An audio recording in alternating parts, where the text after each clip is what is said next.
Right now, you want to start the car up. And once you start the car up, you're obviously going to get to the display screen on the front dashboard. What you want to do is on your steering wheel, you're going to have a directional pad, which can go left, right, up, down.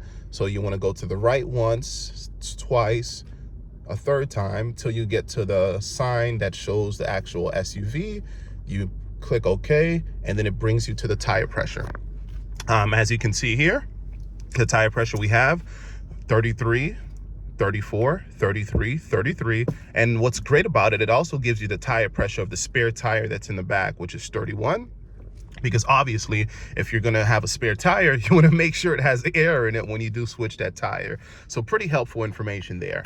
The next thing I wanna go ahead and show you is how you're gonna go ahead and check your maintenance intervals, okay? So what you're gonna do, this time you're not gonna be using your dashboard screen, you're gonna be using your multimedia screen or your navigator screen. So what you do here is, first thing you're gonna do, obviously you're gonna look down right over here, your touchpad, you're gonna click on the menu. So when you click on menu, you look here on your multimedia screen, it's gonna bring you to, it's gonna bring up some settings on the bottom of the screen. You're gonna click setup. Once you click setup, then you're gonna go to the left of the screen and you're gonna click vehicle. When you click vehicle, the next thing you're gonna do is gonna bring you an option to where it says maintenance, vehicle customization, or valet mode. What you're gonna do is click maintenance, and then there you go. You can check your engine oil. This one's every 10,000 miles. Currently, you still have 9,795 miles remaining, so that you're okay there.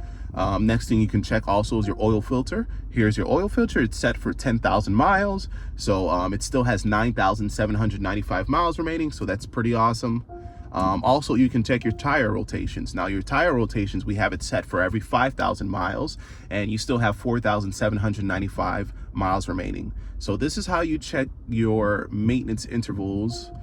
You also have the tires, battery, brake pad, wipers, coolant, brake fluid, transmission fluid, service, air filter, personal. So if you want to add any personal settings to check, it'll also have that here. Definitely a great feature. So whenever you jump into a GX, and if you have any questions, check out this video. It'll show you how you can check your maintenance intervals and your tire pressure. Again, my name is Rod here at JM Lexus. If you have any questions, reach out to me and maybe I can put you in a great car. Have a great day. Thanks for your time.